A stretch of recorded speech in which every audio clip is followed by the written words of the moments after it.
are on the plenary floor.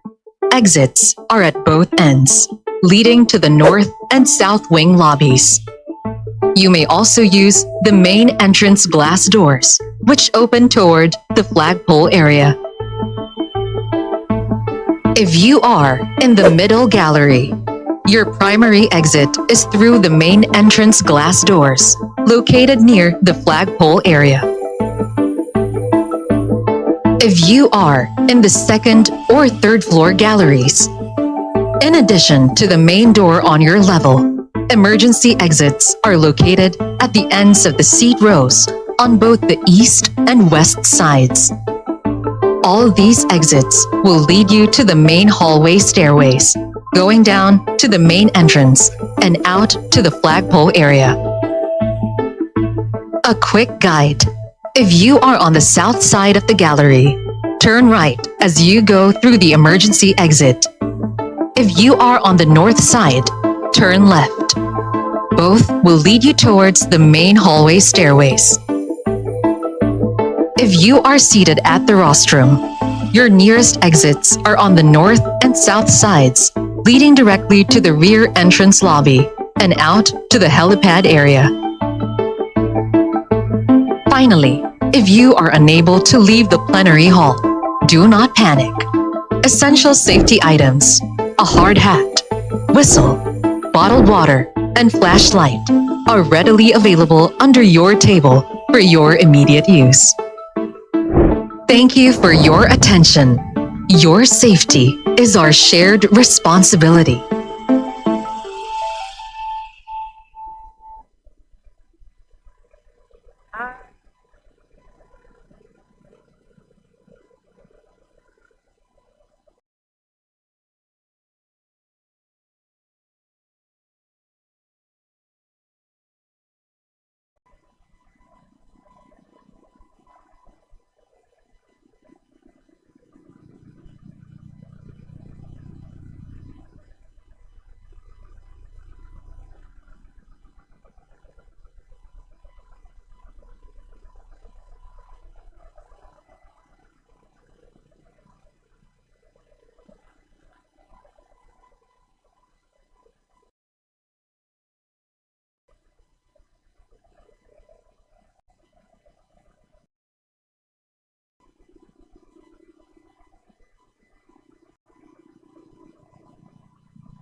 Session is resumed. Majority Leader. Mr. Speaker,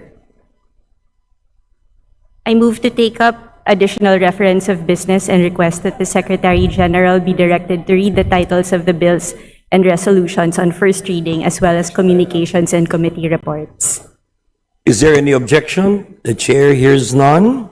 The Secretary General is directed to read the titles of bills and resolutions on first reading as well as communications and committee reports for referral to the appropriate committee. Additional reference of business, bills on first reading, House Bill 5686, establishing the Presidential Merit Scholarship Program by Representative Olivares. To the Committee on Higher and Technical Education. House Bill 5687, amending sections 58 and 59 of the DILG Act of 1990 by Representative Olivares. To the Committee on Local Government. House Bill 5688, transferring the National Fire Training Institute from the Philippine Public Safety College to the BFP by Representative Olivares. To the Committee on Public Order and Safety. House Bill 5689, mandating the procurement from small-scale producers in the implementation of the National Feeding Program by Representative Olivares. To the Committee on Basic Education and Culture. House Bill 5690, declaring the Maramo section of the Angat River system in San Mateo, Norzagaray, Bulacan an ecotourism destination by Representative Plato. To the Committee on Tourism. House Bill 5691, strengthening the powers of the Philippine Sports Commission by Representative D. Faustino Michael Carlos. To the Committee on Youth and Sports Development. House Bill 5692, providing for the national policy on preventing adolescent pregnancies by Representative Sendanya, Jokno, Ismula, and Bagao. To the Committee on Youth and Sports Development. House Bill 5693, strengthening the incentives for private sector participation in public educational institutions by Representative Suarez. To the Committee on Basic Education and Culture and the Committee on Higher and Technical Education. House Bill 5694, mandating the formulation and institutionalization of a comprehensive infrastructure development master plan by Representative Gintu. To the Committee on Public Works and Highways. House Bill 5695, institutionalizing the Shared Service Facilities Project for MSMEs by Representative Gintu. To the Committee on Micro, Small, and Medium Enterprises Development.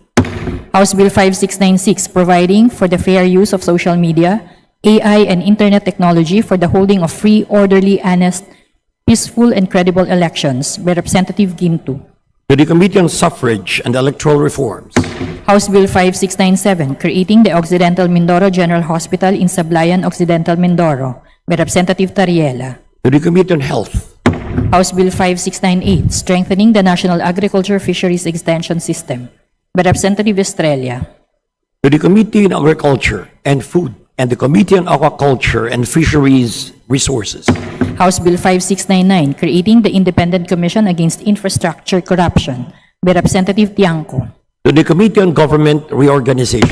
House Bill 5700, establishing the OFW Pension Fund by Representatives Revilla Bryan, Mercado Revilla, and Revilla Ramonjolo. To the Committee on Overseas Workers Affairs. House Bill 5701, to expressly grant the Office of the Ombudsman the power to examine and access bank accounts and records during an investigation by Representative De Lima. To the Committee on Justice. House Bill 5702, intensifying breast cancer awareness campaigns by Representative Lazatin.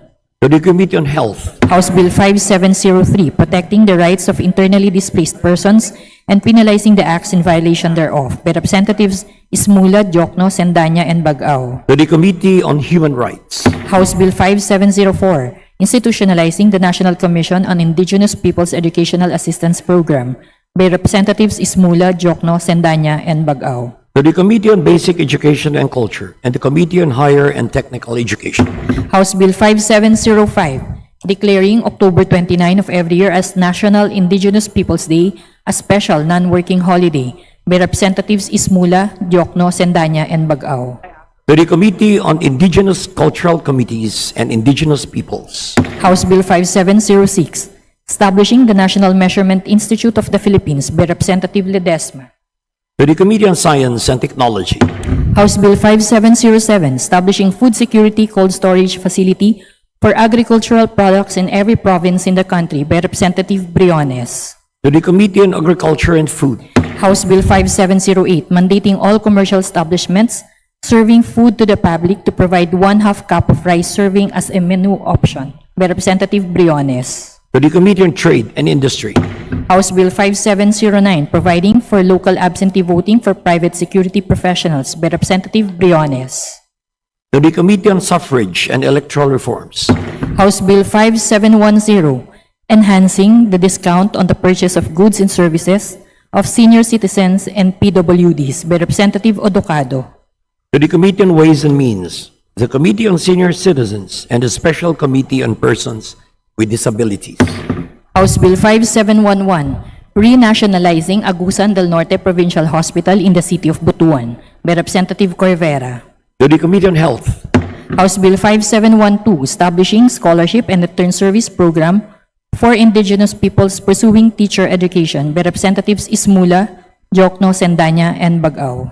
to the Committee on Higher and Technical Education, House Bill 5713, establishing a central multi-species marine hatchery in the city of Sipalay, Negros Occidental by Representative Alvarez Mercedes.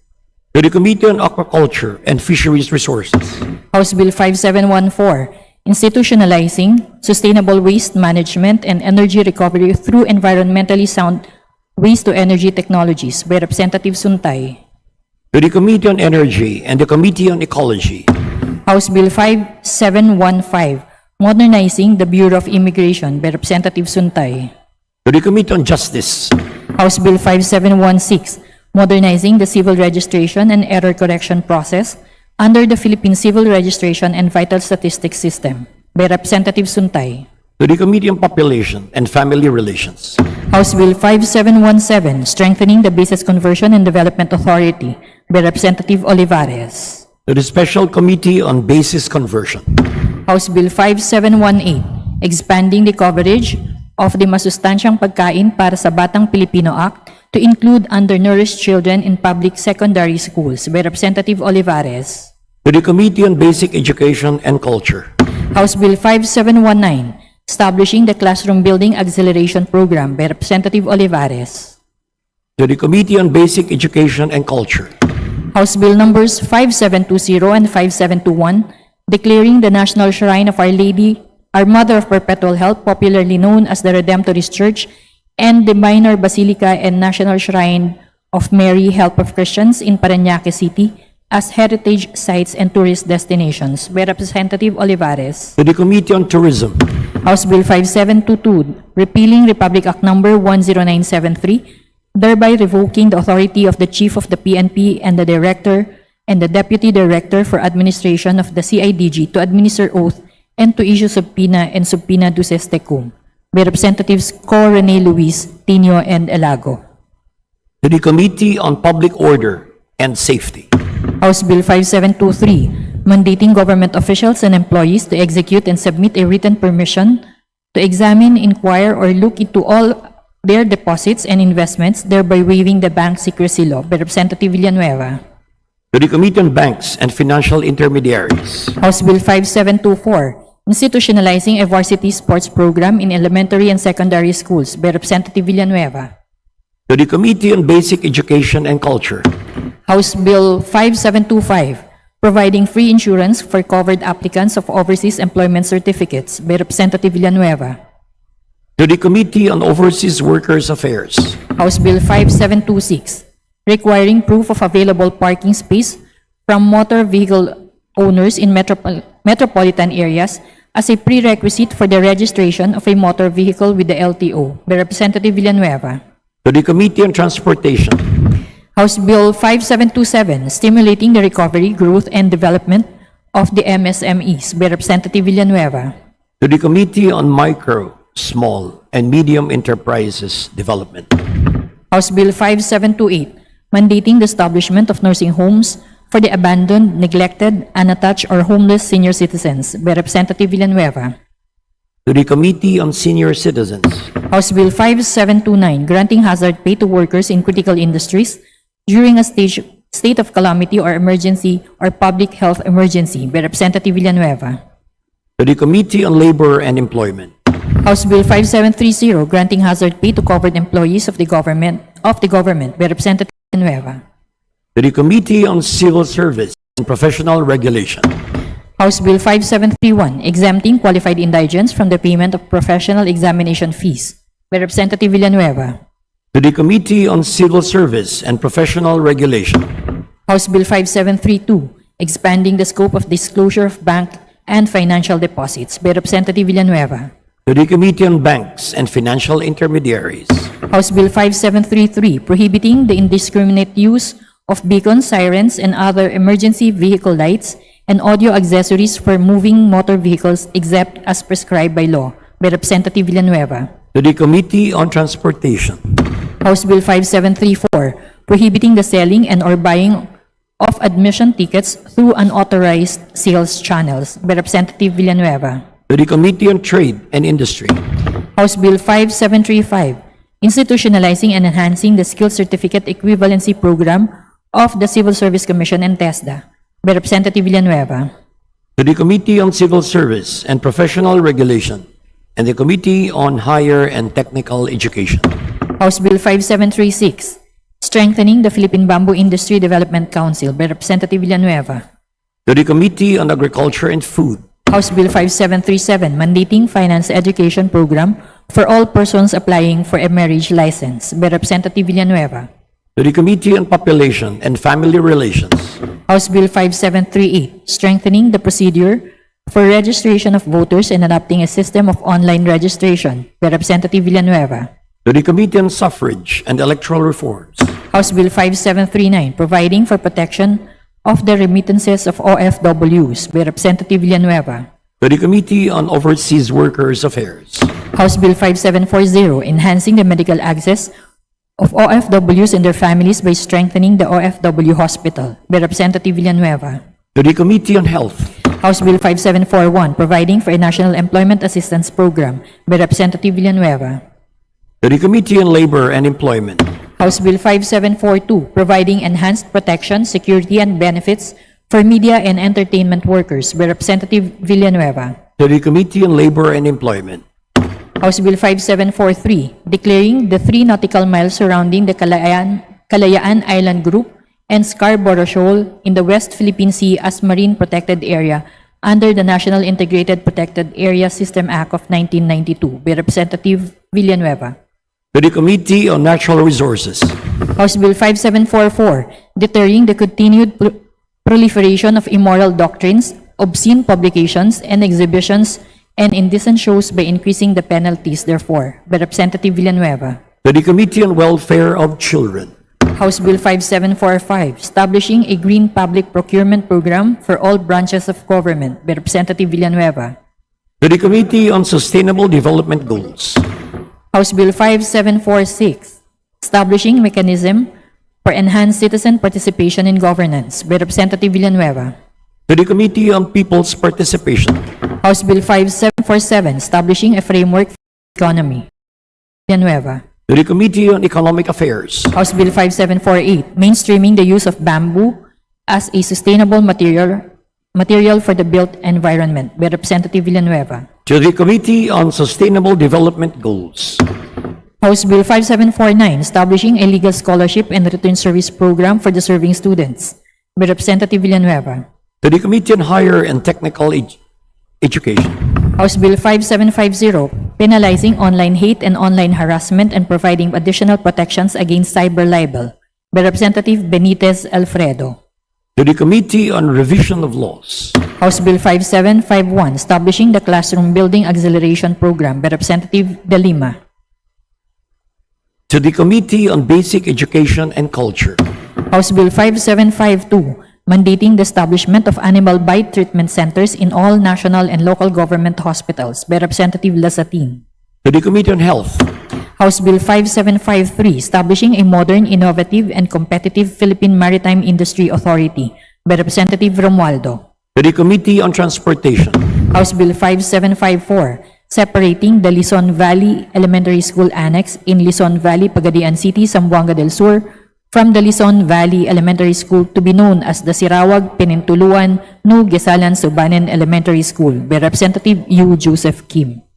To the Committee on Basic Education and Culture. House Bill 5755, expanding the coverage of the Fire Code of the Philippines and strengthening the BFP Modernization Trust Fund by Representative Fentebella. To the Committee on Public Order and Safety. House Bill 5756, transferring the National Fire Training Institute from the Philippine Public Safety College to BFP by Representative Fentebella. To the Committee on Public Order and Safety.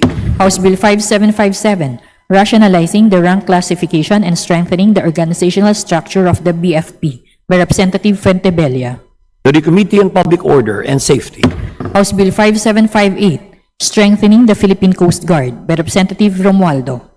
To the Committee on Transportation. House Bill 5759, providing for the inclusion of the study of the Constitution as a subject in the curriculum of senior high school students under the K-12 program by Representative Defensor. To the Committee on Basic Education and Culture.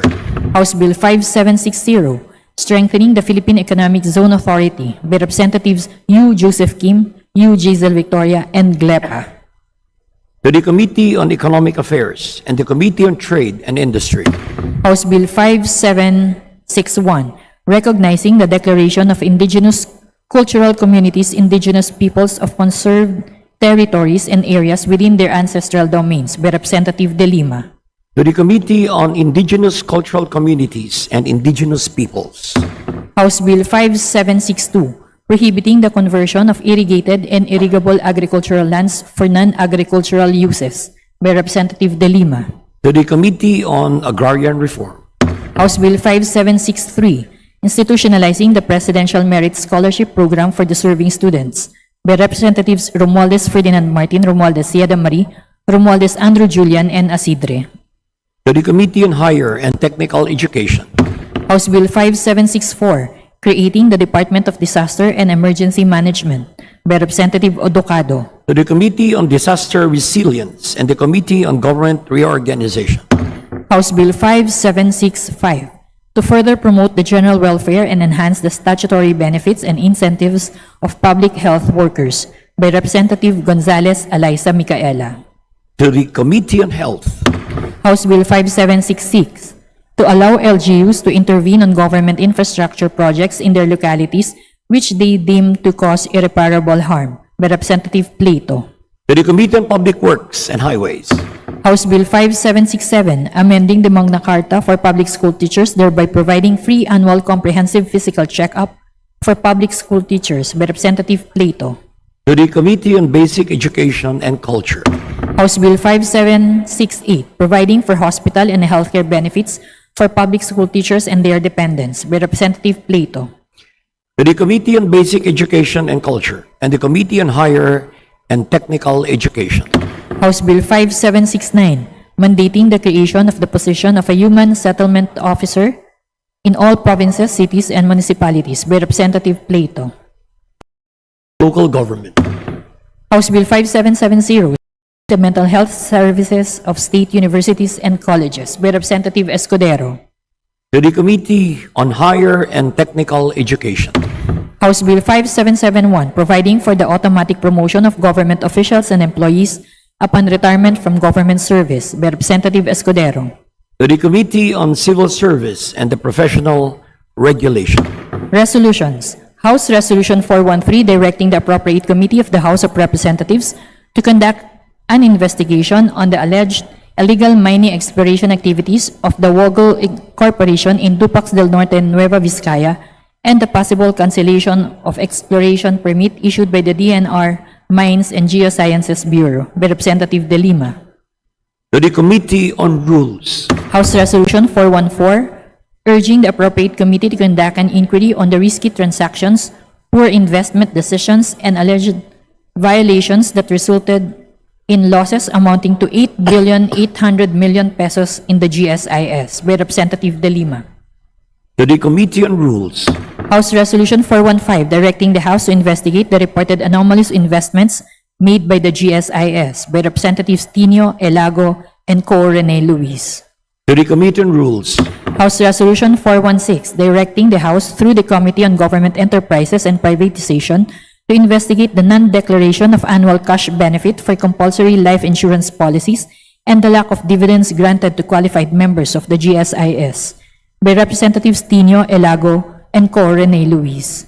To the Committee on Rules. House Resolution 417, congratulating and commending Carlos Edriel P. Yulo for winning a gold medal at the 53rd Artistic Gymnastics World Championship in Jakarta, Indonesia on October 25, 2025 by Representative Plato. To the Committee on Youth and Sports Development. House Resolution 418, urging the Committee on Natural Resources to conduct an investigation on the exploration activities of the Woggle Corporation in Dupax del Norte, Nueva Vizcaya, and the possible revocation of its exploration permit issued by the DNR Mines and Geosciences by Representative Cayton. To the Committee on Rules.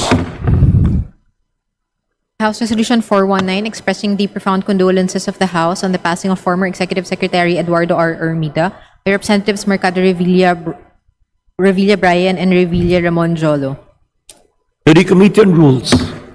House Resolution 420 commending and congratulating the entire Philippine tourism sector and its stakeholders, led and guided by the DOT, for bringing honor to the nation by securing 6 major awards at the prestigious 2025 World Travel Awards Asia and Oceania Gala Ceremony. By Representative To the Tourism. House Resolution 421 directing the House through the Committee on Public Accounts and Committee on Agriculture and Food to conduct an immediate and comprehensive investigation into the systemic corruption and overpricing of farm-to-market road projects of the Department of Agriculture and DPWH by Representatives Tino Elago and Co. Rene Luis. To the Committee on Rules. House Resolution 422 directing the Committee on Natural Resources to conduct an inquiry into the illegal mining operations of Woggle Corporation in Dupax del Norte, Nueva Vizcaya, and urging the relevant executive offices to suspend all destructive mining operations and related anti-democratic police and military operations in the region by Representatives Co. Rene Luis, Tino, and Elago. To the Committee on Rules. House Resolution 423 congratulating and commending Filipino boxer Yumir Felix Marshall for his gallant victory and championship performance in winning the vacant WBC International Middleweight title on October 29, 2025 at the Araneta Coliseum in Quezon City, Philippines by Representative Plato. To the Committee on Youth and Sports Development. House Resolution 424 directing the appropriate committee to conduct an investigation into the reported large-scale dredging and extraction activities in San Felipe, Zambales, and to examine the involvement and accountability of foreign contractors, including the China Harbor Engineering Company Limited by Representative De Lima. To the Committee on Rules. House Resolution 425 directing the House through the Committee on Basic Education and Culture to investigate the extremely low performance of the school building program of the DepEd under Duterte and Marcos administrations by Representatives Tino, Corine, Luis, and Elago. To the Committee on Rules. House Resolution 427 congratulating the Livingstone International School Nexus Robotics team for winning the Platinum Award in the Senior Division Idea Contest at the Universal Robotics Challenge 2025 World Finals held in Osaka, Japan by Representative Lizatin. To the Committee on Basic Education and Culture. House Resolution 428 urging the strengthening of anti-bullying measures and the integration of comprehensive mental health support in schools, communities, and online spaces by Representative Poe. To the Committee on Basic Education and Culture. House Resolution 429 congratulating Kian Matthew L. Aguilar for winning gold medals in both the Philippine International Mathematical Olympiad 2025 final round and Thailand International Mathematical Olympiad 2025 to 2026 heat round by Representative Lizatin. To the Committee on Basic Education and Culture. Communication letter dated October 23, 2025 of the Bank Officer 6, BSP Office of the General Counsel and Legal Services, transmitting to the House of Representatives duly certified copies of certain BSP issuances. To the Committee on Banks and Financial Intermediaries. Additional reference of business resolutions. House Resolution 430 honoring and commending the bravery and sacrifice of the 6 fallen airmen of the Philippine Air Force who perished in a tragic aircraft crash in Agusan del Sur while conducting humanitarian assistance and disaster response operations in the aftermath of Typhoon Tino by Representative Degamo. To the Committee on National Defense and Security. House Resolution 431 congratulating and commending the Michelin Guide 2026 awardees in the Philippines for bringing honor and international recognition to the country's culinary industry by Representative Benitez Javier Miguel.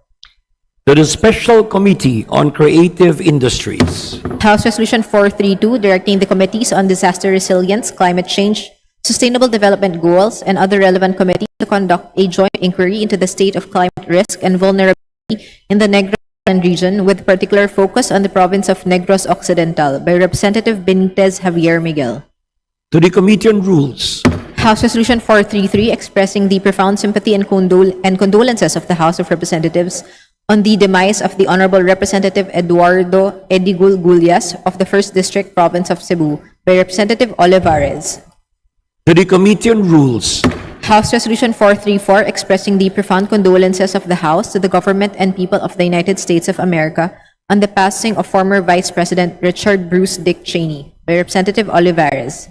to the Committee on Rules, House Resolution 435 urging the House, the NBI, and other concerned national government agencies to refrain from granting clearances or other similar official government documentation to Elizalde Zaldico, former House member and representative of the Ako Bicol Party List, pending ongoing investigations into his alleged involvement in anomalous flood control projects by Representative San Fernando. to the Committee on Rules, House Resolution 436 expressing the collective concern, compassion, and support of the House for the people affected by the aftermath of Typhoon Tino in the Central Visayas, Southern Luzon, Mindanao, and the rest of the Visayas, and Typhoon Uwan in the northern and eastern parts of the Philippines, including Cagayan, Isabela, the Bicol region, Calabarzon, and parts of the Cordillera Administrative Region by Representatives D. Faustino, Marcos, and Libanan. to the Committee on Rules, House Resolution 437 expressing the profound condolences of the House to the family of Honorable Felicito Tong C. Payumo, former representative of the 1st Legislative District of Bataan during the 8th, 9th, and 10th Congresses by Representatives D. Faustino, Marcos, and Libanan. to the Committee on Rules, House Resolution 438 congratulating Los Cantantes de Manila for winning 2 gold medals and the Conductor's Prize at the 2025 Busan Choral Festival and Competition by Representative Hernandez Cherise Ann. to the Special Committee on Creative Industries, House Resolution 439 congratulating and commending the Philippine national winner and runners-up of the 2025 James Dyson Award for their innovative contributions to sustainability and engineering by Representative Hernandez Cherise Ann. to the Committee on Science and Technology, House Resolution 440 congratulating and commending Miguel Tabuena for his outstanding victory at the inaugural International Series Philippines on the Asian Tour by Representative Hernandez Cherise Ann. to the Committee on Youth and Sports Development, House Resolution 441 congratulating and commending Kirk Bondad for winning the Mr. International 2025 by Representative Hernandez Cherise Ann. to the Committee on Rules, House Resolution 442 congratulating Ernest John E.J. Obiena for his gold medal victory at the Atletang Ayala World Pole Vault Challenge in Makati City, Philippines by Representative Hernandez Cherise Ann. to the Committee on Youth and Sports Development, House Resolution 443 congratulating and commending Emma Mary Tiglao for winning the Miss Grand International 2025 by Representative Hernandez Cherise Ann. to the Committee on Rules, House Resolution 444 congratulating and commending the Filipino winners of the 2025 International Exhibition for Young Inventors held in Osaka, Japan by Representative Hernandez Cherise Ann. to the Committee on Science and Technology, House Resolution 445 congratulating the Philippine delegation for their successful campaign at the 2025 Asian Youth Games held in Bahrain by Representative Hernandez Cherise Ann. to the Committee on Youth and Sports Development, House Resolution 446 directing the DENR to strictly monitor the implementation of Angeles City Comprehensive Land Use Plan with respect to the protected agricultural land and no-build zone areas in Barangay Sapang Bato, Angeles City by Representative Lezetin. to the Committee on Natural Resources, House Resolution 447 expressing the profound sympathy and heartfelt condolences of the House to the family of the Honorable Eduardo R. Ermita, former representative of the 1st Legislative District of Batangas during the 9th, 10th, and 11th Congresses, and Executive Secretary under the administration of President Gloria Macapagal Arroyo by Representatives D. Faustino, Marcos, and Libanan. to the Committee on Rules, House Resolution 448 congratulating and commending Dr. Krisha Marie Gan Badillo for placing top 5 in the March 2025 Physician Licensure Examination conducted by the PRC by Representative Ang. to the Committee on Civil Service and Professional Regulation, House Resolution 449 directing the appropriate committees of the House to conduct an investigation into the issuance of permits, licenses, and environmental compliance certificates by the DENR which may have contributed to deforestation, forest degradation, and the increased vulnerability of communities to flooding, landslides, and other disaster risks by Representative Ordanes. To the Committee on Rules, House Resolution 450, directing the appropriate committees of the House to conduct an inquiry on the reported practice of certain medical practitioners who require patients to purchase medicines exclusively from them or from specific sources by Representative Ordanes. to the Committee on Rules, House Resolution 451, institutionalizing and integrating nature-based solutions to address flooding and other climate change disasters by Representative Sendanya, Diokno, Esmula, and Bagao. to the Committee on Disaster Resilience, House Resolution 452, directing the appropriate committees of the House to investigate into the disastrous effect of Typhoon Tino in Cebu Province and other provinces and hold accountable those responsible for contributing to the catastrophe through negligence, corruption, or violations of environmental laws by Representative Hernandez Cheriz Ann. to the Committee on Rules, House Resolution 453, congratulating and commending Engineer Ivan Joey Gadot for placing top 2 in the February 2025 Mechanical Engineering Licensure Examination conducted by the PRC by Representative Ang. to the Committee on Civil Service and Professional Regulation, House Resolution 454, expressing congratulations to Ms. Emma Mary F. Tiglao for winning in the Miss Grand International 2025 by Representative Tolentino. to the Committee on Rules, House Resolution 455, expressing great pride and joy of all Filipinos in the various medals won by the Philippine delegation in the 3rd Asian Youth Games held in Bahrain last October 22 to 31, 2025 by Representative Tolentino. to the Committee on Youth and Sports Development, House Resolution 456, expressing congratulations to Filipino cue artist Cheska Centeno for winning the World Pool Association Women's 10-Ball World Championship last October 12, 2025 in Bali, Indonesia by Representative Tolentino.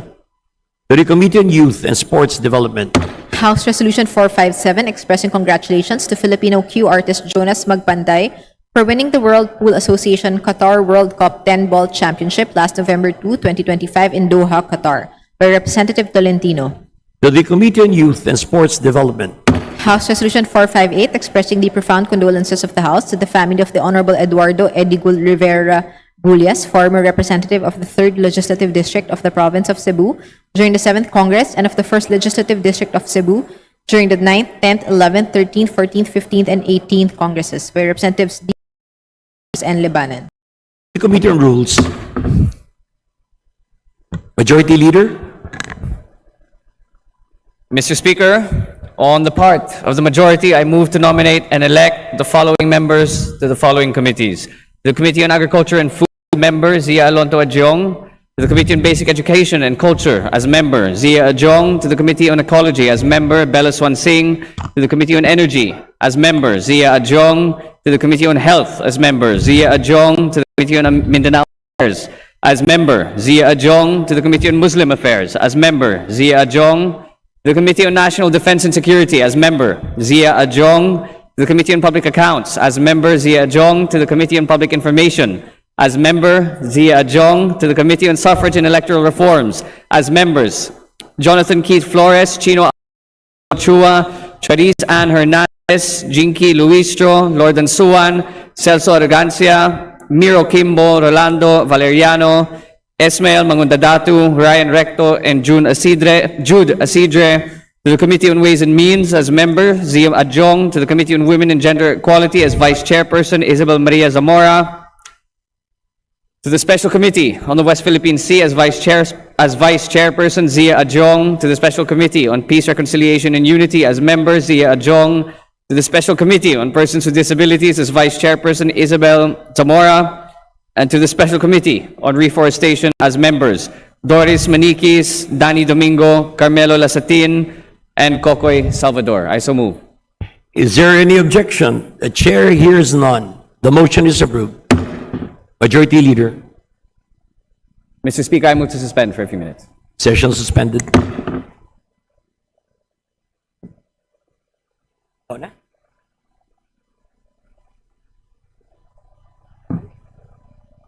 Bigyan.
Resume. Majority Leader. Mr. Speaker, we would like to recognize the guests of Honorable Doris Nanay Bing E. Maniquez of the 2nd District of Zambales, namely Vice Mayor Miguel Maniago Jr., Sangguniang Bayan members Michael Ian Ebido, Maria Veronica Matibag, Sarah Jane Menor, Athos Maya, Melvin Misa, Kristen Rommel Bisola, Jerwin Galicia, SKF President Carlo Madarang, Secretary to the Sangguniang Maria Virginia Escanio, Local Legislative Staff Officer Abigail Monsalud, Records Officer Catherine Lod, Secretary Mel Kiran, Stenographer Danielle Marie Mana, Clerk Nisha Kate Kayanan, Maria Melody Edseher, Maria Teresa de la Cruz, Hipolito M. Macchio, Administrative Aide Hernani Corpus, Richard Magno, Ronaldin Rabago, Amor Alves, Jessa Joy, Sheila May Eclavia, Evelyn Merced, Carl Emil James Balarta, Crystal Pexon, Aldrin Molin, Patricia Merced, Evelyn Mose, and Shaina Maniago. Thank you, Majority Leader. To the guests of 2nd District Zambales, Congressperson Doris E. Maniquez, welcome on behalf of Speaker Paulsino D. III, Boji. Welcome to the House of Representatives. Good afternoon. Magandang hapon. Thank you. Majority Leader, please. Mr. Speaker, we would also like to recognize the guests of Honorable Timothy Joseph Tim Cayton, namely Sangguniang Bayan member of Municipality of Kasibu, Harold Hufalar, Lando Paduyao, Nick Pablo, Dewey Balasuit, and Brigito Kitano. To the guests of Attorney Timothy Joseph Tim E. Cayton, Congressperson, Lone District of Nueva Vizcaya. Saan po sila? On behalf of Speaker Boji D, welcome to the House of Representatives. Magandang hapon. Thank you. Majority Leader. Mr. Speaker, under the calendar of the business for the day, we move to consider House Resolution number 165 under Committee Report number 10. And may we request that the Secretary General read the title of said resolution. Secretary General, please proceed. Thank you. House Resolution 165, a resolution urging the full cooperation and support of all concerned government agencies, GOCCs, SUCs, and LGUs in assisting the Interagency Task Force created under Administrative Order Number 35, Series of 2025 to ensure the successful hosting of the FIFA Futsal Women's World Cup 2025. Majority Leader, please. Mr. Speaker, I move for the adoption of House Resolution number 165.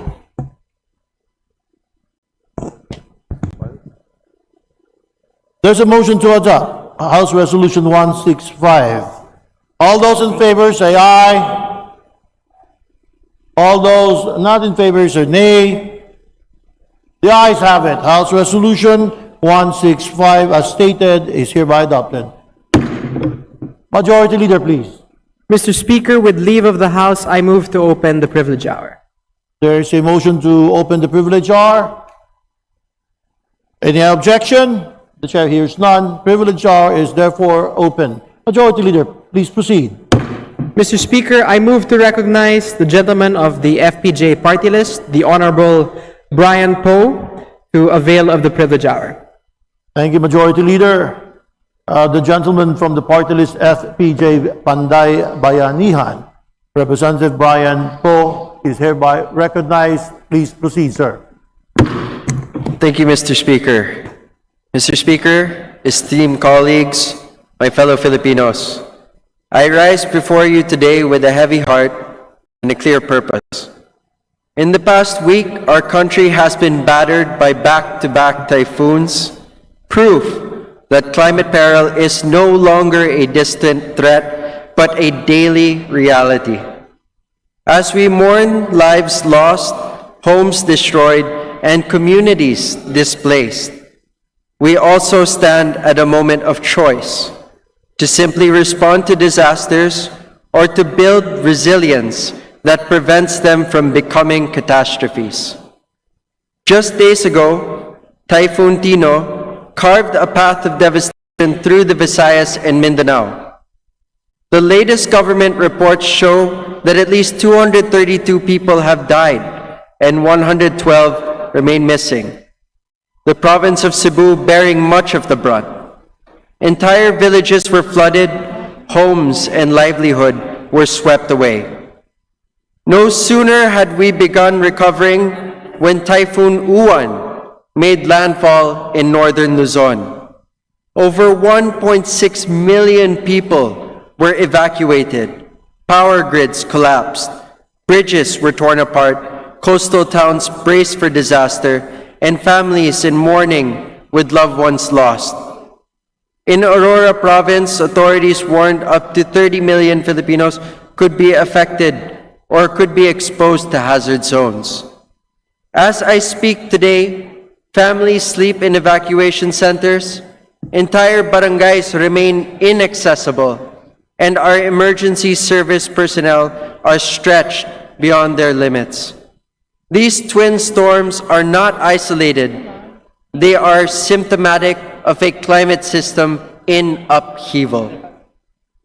We know for a fact that the Philippines is ranked the most climate-prone or disaster-prone country in the world by the United Nations World Risk Index.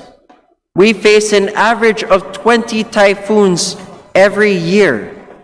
Now, as seas warm, storms grow stronger and more destructive. The era of business as usual in terms of disaster response is over. Our survival depends on two things: how we prepare for storms and how we prevent storms from becoming full-scale human disasters. Allow me to speak of the organization closest to my heart, Panday Bayanihan, the people's movement inspired by the life and legacy of my late grandfather, Fernando Poe Jr. From its earliest days as Ang Panday Bayanihan Foundation, it has stood shoulder to shoulder with Filipinos in their darkest hours, from Typhoon Yolanda in 2013 to Super Typhoon Odette in 2021. The foundation has consistently mobilized thousands of relief packs containing rice, clean water, hygiene items, warm meals for communities in Iloilo, Leyte, Batangas, Cagayan, Samar, and beyond. Whether responding to volcanic eruptions in Taal, floods in Bulacan, or typhoons that crippled entire regions, Panday Bayanihan's efforts have always been rooted in urgency, compassion, local awareness, and ensuring that in the community no one is left behind.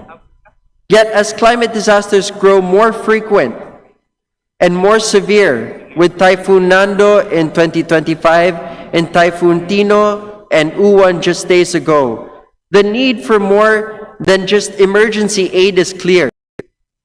The FPJ Panday Bayanihan is still and will continue to extend help to our kapandays in need. But for more than a decade, this has been our calling to turn compassion into action and crisis into community. It is through these experiences that I have learned a simple but powerful truth. We cannot stop the storms, but we can prevent them from destroying lives if we prepare, if we protect, if we work together. This spirit of Bayanihan is what must now guide our national climate response. Before I entered public office, I dedicated years to studying and advocating for sustainable and science-based climate policies. My academic work focused on climate change, adaptation, and international environmental policy, and I have had the privilege of learning from experts in institutions shaping global responses to climate crisis.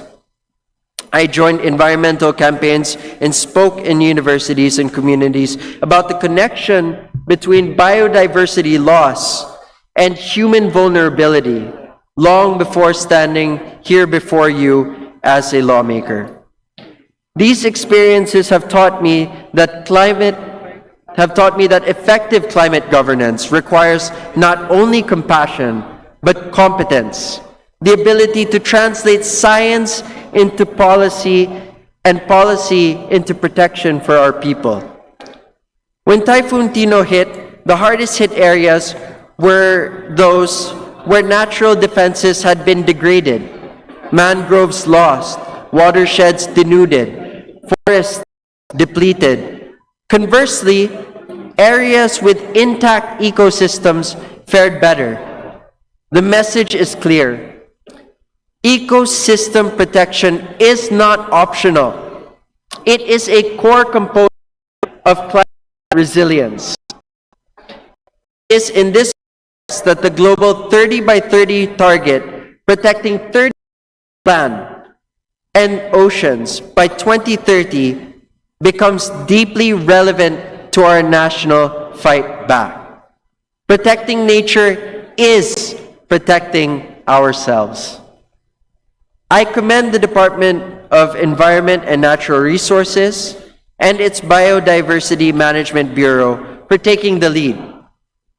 On September 1st, 2023, they spearheaded a national workshop launching the 30 by 30 initiative in the Philippines, bringing together government agencies, indigenous peoples, local communities, and civil society to chart our path forward.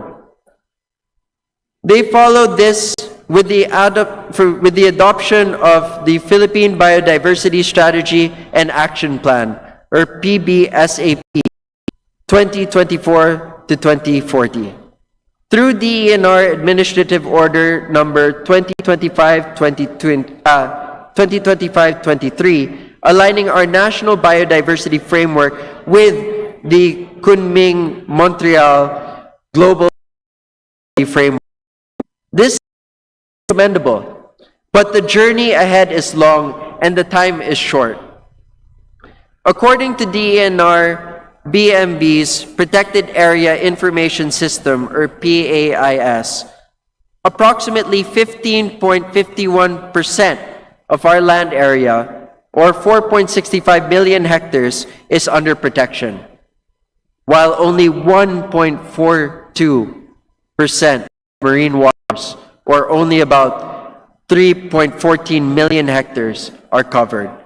We are halfway to 30% on land, but lagging far behind at sea. While an initial roadmap was launched in 2023, a full, detailed, national 30 by 30 framework or roadmap with clear numerical targets, priority sites, governance mechanisms, as well as financing and monitoring has not yet been finalized or institutionalized. This brings me to the measure that I will file today. My resolution calls for action, not aspiration. I invite my colleagues to support a House resolution urging the DENR, LGUs, indigenous communities, and all stakeholders to take these urgent steps. First is to complete and publish the national 30 by 30 roadmap within 6 months. It must set clear national targets for land, inland waters, marine ecosystems, map priority areas, integrate indigenous and community conserved areas, and other effective areas based on conservation measures, assign agency roles, secure funding, and establish transparent monitoring. Second is that we must expand coverage rapidly, especially at sea. Prioritize critical biodiversity hotspots, such as the Verde Island Passage, Sulu-Sulawesi Seascape, the Benham Rise. Third would be to empower communities and indigenous stewards. Protection means people at the center of barangays, fisherfolk, and farmers as co-guardians of forests and reefs. Secure long-term funding in finance. Conservation must be financially sustainable through national budgets, public-private partnerships, and innovative mechanisms such as blue carbon credits and climate resilience bonds. Fifth is to integrate nature-based defenses into our national adaptation strategy, mangrove reforestation, watershed rehabilitation, and wetland restoration. Six is to ensure transparency and oversight. Annual reports to Congress using PAIS and verified data must be mandated. And lastly, to inform and involve the public. Finally, we must involve and inform the public, especially our youth, through nationwide environmental education and outreach programs that turn awareness into action. Mr. Speaker, protecting 30% of our land and sea is not a bureaucratic exercise. It is a moral and practical imperative. It means that when the next typhoon strikes, we will not be watching helplessly as entire towns disappear beneath waves. Magsama-sama po tayo at magtulong-tulong. Kumilos tayo para sa isang bagong umaga. In unity and purpose, we can do more than survive storms. We can build a resilient Philippines that thrives on change. I therefore appeal for your support for this resolution and all measures that align with our policies with the urgency of climate crisis. Let our legacy be that at a time of great peril, we chose to act. Mr. Speaker, dear colleagues, the climate crisis is here, but so are resolved. Together, let us protect our people and the only home that we have. Let us show that the Filipino bayanihan spirit, combined with wise policy making, can prevail. Maraming salamat po at mabuhay ang Pilipinas. Mabuhay, Representative Brian Poe. On a personal note, this chair is also a resident of Liloan, Cebu, one of the hardest hit areas in that province. Daghang salamat. Majority Leader, please. Mr. Speaker, I move to refer the speech of the Honorable Brian Poe to the Committee on Rules for its appropriate action. There's a motion to refer the speech of Honorable Brian Poe for the appropriate committee. Is there any objection? The chair hears none. Said motion is thereby approved. Majority Leader. Mr. Speaker, I move to recognize the gentleman from the Lone District of Nueva Vizcaya, the Honorable Timothy Joseph E. Caiton, to avail of the privilege hour. Thank you, Majority Leader. The gentleman from Lone District of Nueva Vizcaya, Representative Timothy Attorney Joseph E. Caiton. You're recognized, sir. Please proceed. Thank you so much, Mr. Speaker, distinguished colleagues, and to the people we represent. Isang araw na kay ganda ho sa atin lahat. I rise today in a matter of collective privilege to speak not just as a legislator, but as a son of Nueva Vizcaya, whose duty is to defend the land, the water, and the people that define who we are. This is not the Nueva Vizcaya I envision. This is not the province we promise to protect.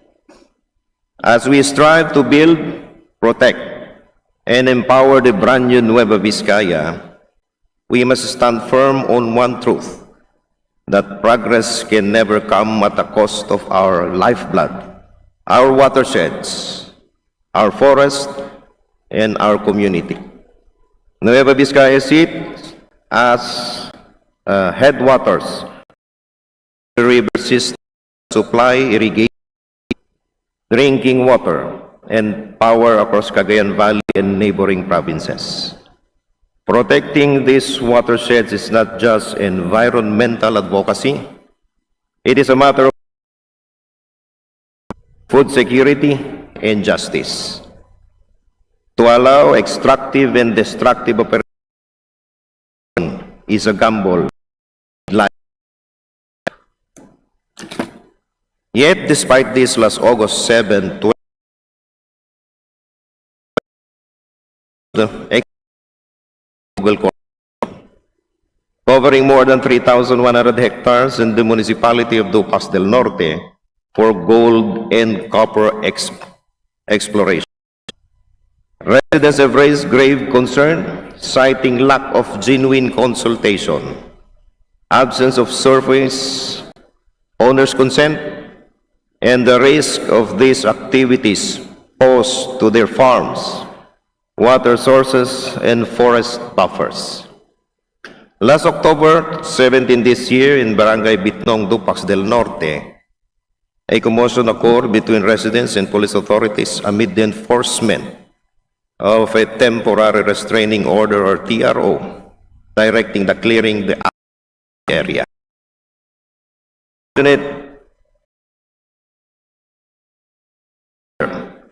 Of our urgent need for transparency and genuine dialogue between communities and all stakeholders. The following barangays, Oyao, Mongya, Makabenga, Bitnong, and Inaban fall within the scope of Google Corporation's exploration permit. These are mostly agricultural and residential communities. Their livelihoods dependent on land and water. Consultations reveal deep apprehension among residents and barangay officials regarding the environmental and social impact of the exploration. Under Article 2, Section 16 of the Constitution, the state is mandated to protect and advance the right of the people to a balanced and healthful ecology. It is therefore imperative that the issue of this permit by the DNR in aid of legislation be reviewed and investigated to ensure that due process, community consent, and the environmental safeguards were faithfully observed. This is not merely a matter of compliance, it is a matter of justice. Nueva Vizcaya has long stood as an agricultural heartland of Northern Luzon, a province sustained by fertile soil, clean water, and the hard work of our farmers. To endanger the very foundation of our agriculture and to threaten the future of every community that depends on our waters are not acceptable. That is why I earlier filed the House Bill number 402, the Nueva Vizcaya as Watershed Haven Enhanced Protection Act, a measure that declares all watershed areas in the province as protected zones and identifies other zones close to mining operations that puts agriculture, water, and people of Nueva Vizcaya first. Mr. Speaker, dear colleagues, this issue is not isolated. The devastation brought by Typhoon Yuan has shown us how vulnerable our communities remain to floods and landslides. Yet it is also a reminder of us of the vital role of Sierra Madre, a mountain range created by the Lord Almighty, which plays a shielding lives and properties from greater disaster. In its natural state, our watershed acts as the province's first line of flood control, absorbing rainfall, stabilizing soil, and regulating flow of rivers that feeds both farms and households. Protecting our forests and watersheds, therefore, is not only an environmental duty, it is an essential component of disaster prevention and flood control. This is for one defined not by exploration, but by conservation, sustainable livelihood, and honest governance, where every flood control project truly exists on the ground, no ghost projects, people's money, only real protection for our people and communities. Mr. Speaker, this representation calls for the fast-tracking of the proceeding of investigation on the reported anomalies of several flood control projects. These projects become means for corruption or ghost implementation. Our people deserve real flood control structures that truly safeguard their homes and farms, not hollow promises. In this light, I'd like to express my strong support to the swift passage of the pending measure seeking to establish independent commission against infrastructure corruption. While there are existing bodies that addresses corruption, these proposed bills will establish their mandation for an independent commission empowered to investigate the misuse of funds in flood control and other infrastructure projects. Because of the heart of this fight are not minerals or profit, but the people who sojourn in the soil of the province. Our people are more important than profit. Their lives, their farms, their future are worth more than gold buried beneath our. This reminds us that safeguarding our forests, our watershed, is not only an environmental duty, but a constitutional one, a commitment to the right of every Filipino to a balanced and healthful ecology.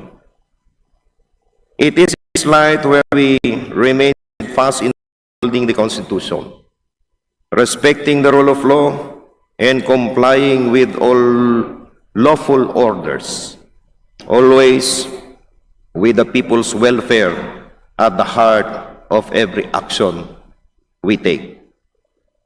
As we commemorate Environment Month, we cement our commitment. We will not let our guards down. We will stand firm, and we will continue to protect and defend our province, Nueva Vizcaya, our home, our heritage, our future. Maraming salamat po.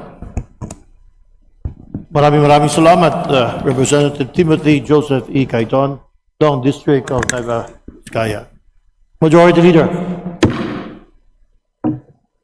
Mr. Speaker, may I move to recognize the Honorable Lady, Honorable Sara Elago of the other party list for her manifestation. Congresswoman Sara Ilago of the Gabriela party list is hereby recognized. Please proceed, ma'am.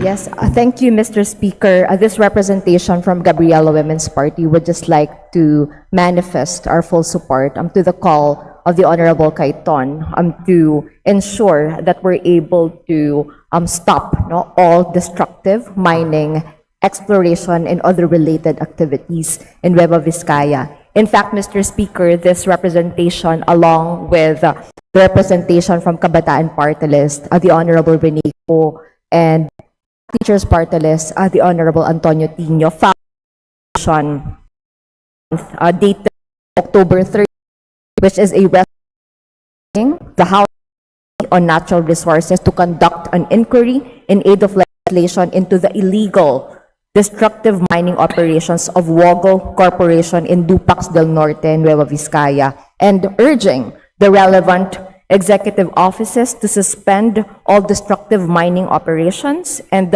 also other related reported anti-democratic activities of law enforcement groups in the region.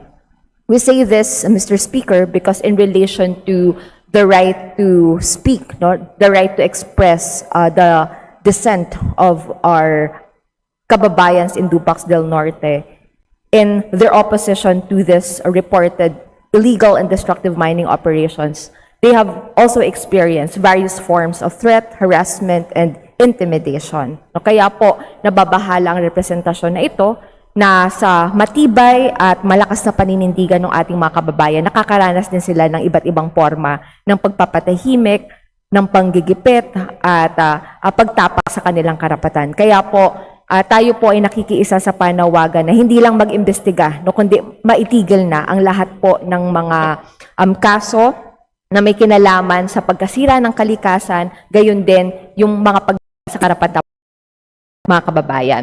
Finally, I'd also like to manifest po our call to support nature-based solutions to flooding and other activities that are destructive to the environment. Kailangan po na para sa pagtitiyak na napapangalagaan talaga natin ang ating kalikasan at karapatang pantao. Maraming salamat, Mr. Speaker, bringing this matter to the fore of this plenary session. Thank you. Maraming salamat, Gabriela Partilis, Sara Ilago. Your manifestation of observations are duly noted. Thank you. Majority Leader. Mr. Speaker, I move to refer the speech of the Honorable Cayton and the manifestation of the Honorable Lago to the Committee on Rules for immediate action. Is there any objection? The chair hears none. The motion is approved. The speech of Honorable Timothy Cayton and the manifestation of Gabriela Partilis Sara Ilago is referred to the Committee on Rules for its appropriate action. Majority Leader. Mr. Speaker, I move to recognize the gentleman of the Kamanggagawa Party List, the Honorable Elijah Rumbao San Fernando, to avail of the privilege hour.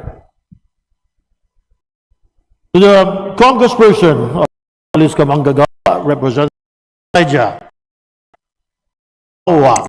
San Fernando. You are recognized, sir. Please proceed. Maraming salamat po, Mr. Speaker. Mr. Speaker, distinguished colleagues, and to all our fellow workers inside and outside the halls of Congress, magandang hapon po. Ang paksa po na aking tatalakayin ngayon ay pumapatungkol sa pangako ng pag-asenso. As the economy grows and develops, we are forced to ask, who is included and who is left behind? As we review the common legislative agenda for the 20th Congress, we at the Kamanggagawa express our grave concern on behalf of the workers who are the true driving force who prop up our economy. Sa pagtakda ng mga prioridad ng administrasyon, mukhang napag-iwanan naman ang mga manggagawa. The Legislative Executive Development Advisory Council, or LEDAC, is tasked with synchronizing the legislative agenda with our national development goals. As an advisory and consultative body key in developing the national legislative framework, it mobilizes Congress to prioritize legislation, often to the exclusion of other measures. Sa madaling sabi po, Mr. Speaker, makikita sa LEDAC ang pangunahing batas na nais maipatupad ng administrasyon. Let us begin by reminding ourselves of the priorities of LEDAC. Section 1 of RA 7640 dictates that the body shall act in accordance with its constitutional mandate to promote a more equitable distribution of opportunities, income, and expand productivity as a key to raising the quality of life for all, especially the underprivileged. Our President himself has made pronouncements to this effect. At the Philippine Development Forum 2025, PBBM said, "We committed to generate jobs, accelerate poverty reduction, and transform our economy into one that is inclusive, resilient, and ready for the future." At the National Employment Summit, he said, "Let us lay the groundwork to ensure a decade of meaningful employment and economic growth." Pagkilala ng pangakong nakasaad sa batas at sa mga salitang binitawan mismo ng ating Pangulo, lumalakas po ang ating loob na maningil. Sa priority ang pag-aakod ng mga saan ang na nakabalangkas, kilala, na hinaing ng centric bills and a legislated wage increase should not be a mere afterthought of LEDAC. As workers are a vital element to national development, so too should legislation that addresses their needs be a priority of government. This is not just an economic imperative, but a moral one too. Our economic context demands bold action. From 2001 to 2024, our GDP, o ang pangkalahatang kita po ng ating bansa, has more than tripled, implying massive economic growth. Let us be clear. This is in large part due to the sustained and steadily increasing efforts of our workers as exemplified in the near doubling of labor productivity during that period. Ang ating ekonomiya ay lumalago habang tumataas ang produktibidad ng ating mga manggagawa. Following the promise of inclusive growth, shouldn't workers also enjoy the benefits of this growth? The sad reality, Mr. Speaker, is that workers have been tragically left behind by our economy. Nominal minimum wage increases have not kept up to pace with the havoc that inflation has caused on our wage earners. Sa tabi ng kakarampot na pagtaas ng sahod, hindi dumadali ang buhay ng mga manggagawa at ordinaryong Pilipino. Indeed, the increase of salaries are a mere illusion when we consider the increase in price of goods and services. Mr. Speaker, mga kasama, the last legislated wage increase was in 1989, 36 years ago.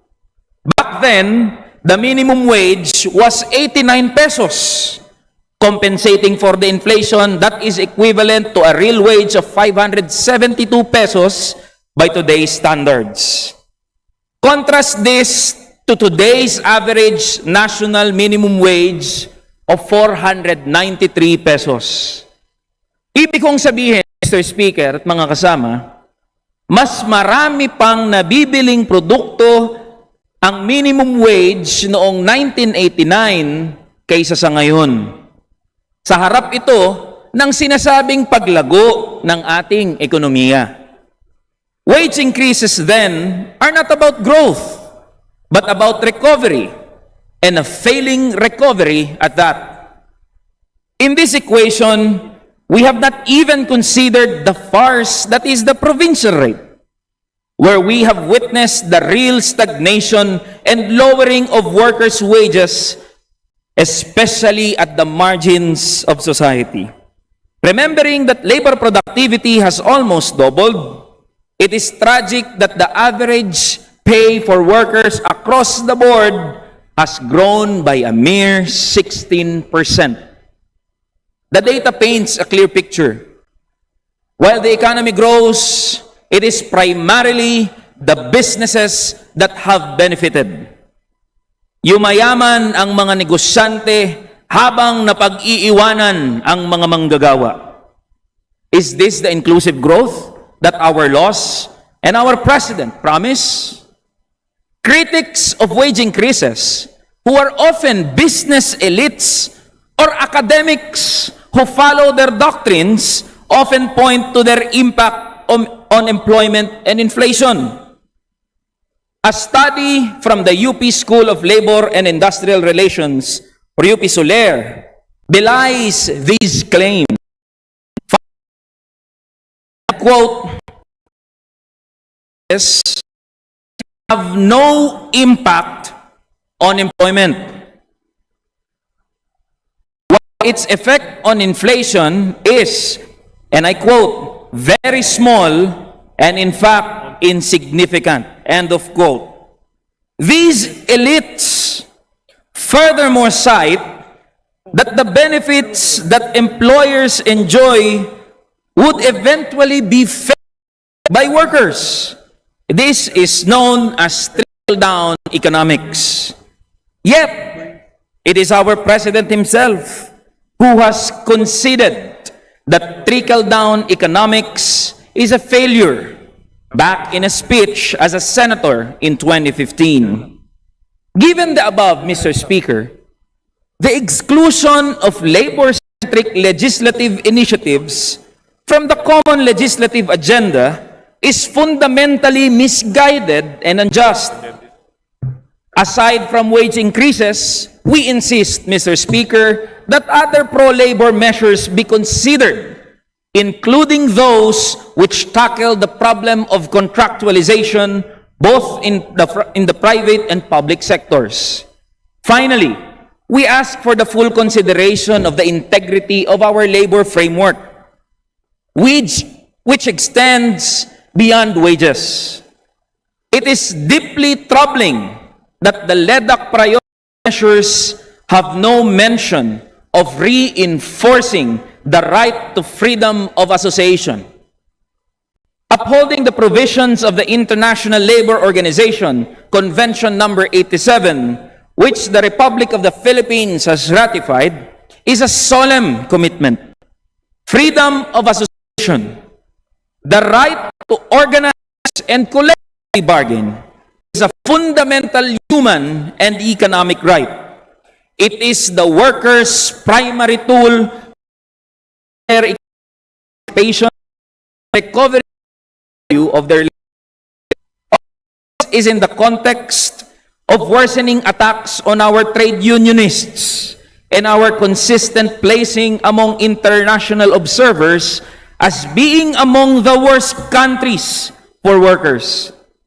Mr. Speaker, we must affirm the right to freedom of association as a non-negotiable fundamental right that must be protected, promoted, and actively enforced in all legislative agenda. Our critique of the LEDAC agenda is that it fundamentally misdiagnoses the problem of our economy. Tinitignan po ng administrasyong ito ang mga manggagawa bilang consumer lamang na kailangang bigyan ng tulong at hindi bilang isang producer na dapat bigyan ng sapat na sahod. We see this reflected in the priority list, amendments to the Pantawid Pamilyang Pilipino Program or 4Ps Act, and the assistance to individuals in crisis situations, AICS, and the amendments to the Universal Healthcare. These are necessary social nets, Mr. Speaker. Yes, but they are fundamentally measures of damage control.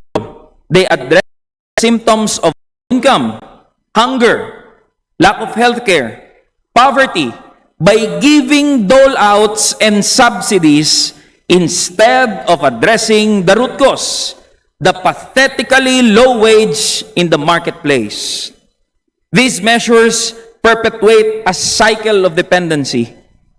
We are forced to legislate charity because we refuse to legislate economic justice. More than that, we see business-friendly laws that provide tax amnesty and governance-centric laws which miss the mark entirely. Mr. Speaker, mga kasama, the very question of prioritization implies a constant tension between the different elements of our economy. Sa pagtuon ng atensyon sa isang sektor, minsan ay nakakalimutan ng iba. This is unfortunately reflected in the LEDAC agenda, which prioritizes businesses and patronage over workers.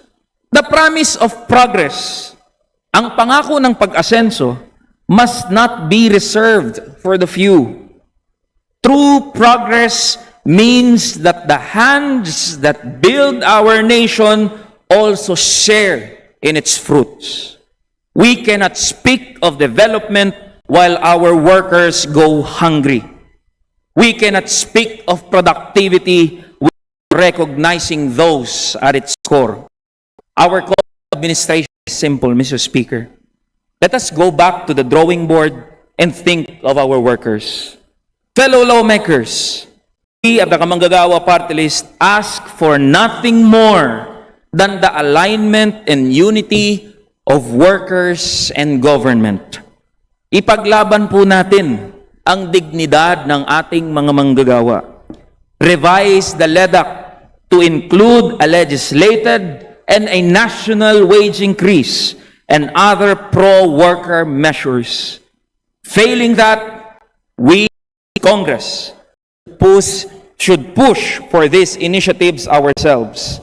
Only through this can we fulfill the promises and hold our end of the bargain between worker and government. Yun lamang po. Maraming salamat po, Mr. Speaker, at mga kasama sa bulwagang ito. Maraming salamat ka manggagawang party list, Congressman Eli San Fernando. This chair agrees with you. Well said. Let us legislate economic justice, not charities. Thank you, sir. Leader. Mr. Speaker, I move the speech of Honorable Santo to the on rules appropriate action. Objection. Here's no approve the speech of Honorable of Kamanggagawa Party List, Congressman Eli San Fernando, as well, is referred to the Committee on Rules for appropriate action. Majority Leader. Mr. Speaker, there being no other member who wishes to avail of the privilege hour, I move to close the privilege hour. Is there any objection? The motion is approved. The privilege hour. Majority Leader. Mr. Speaker, in accordance with the rules governing inquiries in aid of legislation, I move to refer the following House resolutions to the appropriate committees. House Resolution number 311 to the Committee on Dangerous Drugs. House Resolution number 314 to the Committee on Games and Amusements. House Resolution number 326 to the Committee on Labor and Employment. House Resolution number 334 to the Committee on Public Information. House Resolution number 338 to the Committees on Public Order and Safety and National Defense and Security. House Resolution number 341 to the Committee on Public Works and Highways. House Resolution number 343 to the Committee on Dangerous Drugs. House Resolution number 349 to the Committee on Basic Education and Culture. House Resolution number 351 to the Committee on Health. House Resolution number 353 to the Committee on Health. House Resolution number 357 to the Committee on Housing and Urban Development. House Resolution number 359 to the Committee on Banks and Financial Intermediaries. House Resolution number 364 to the Committee on Women and Gender Equality, and House Resolution number 365 to the Committee on Good Government and Public Accountability. Thank you, Majority Leader. There's a motion to refer the following House resolutions to the appropriate committees as already stated. Is there no objection? There hears none. Motion is approved. Majority Leader, please. Mr. Speaker, pursuant to our rules governing inquiries in aid of legislation, I move to refer the following speeches to the appropriate committees. The speech of Representative Aquino Magsaysay, delivered October 6, 2025, to the Committee on Senior Citizens. The speech of Representative Erice, delivered on October 6, 2025, to the Committee on Elections. The speech of Representative Cruz, delivered on October 7, 2025, to the Committee on Cooperatives Development. The speech of Representative Espares, delivered on October 7, 2025, to the Committee on Cooperatives Development. The speech of Representative Banyas Nograles, delivered on October 7, 2025, to the Committee on Public Works and Highways. The speech of Representative Jokno, delivered on October 7, 2025, to the Committee on Appropriations.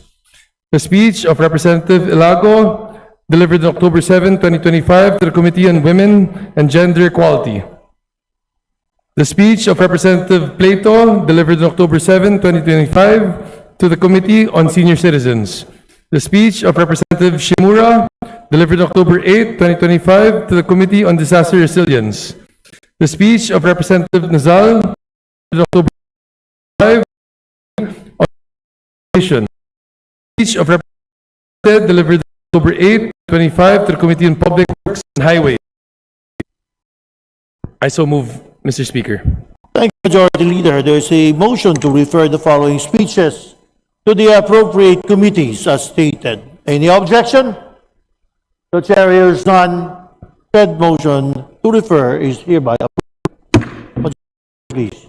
Speaker, I move the change referral of House Bill number 3962, 4379, 4406, 4627, and 4908, establishing a mandatory crop insurance coverage for small farmers from the Committee of Agriculture and Food to the Committee on Government Enterprises and Privatization. Thank you. There is a motion to change the referral of the said House bills. Is there an objection? The chair hears none. The motion to move for a change of referral of the following House bills is hereby approved. Majority Leader. Mr. Speaker, I move to include additional co-authors to House Resolution numbers 165, 287, 309, 320, 325, 336, 361, 372, 436,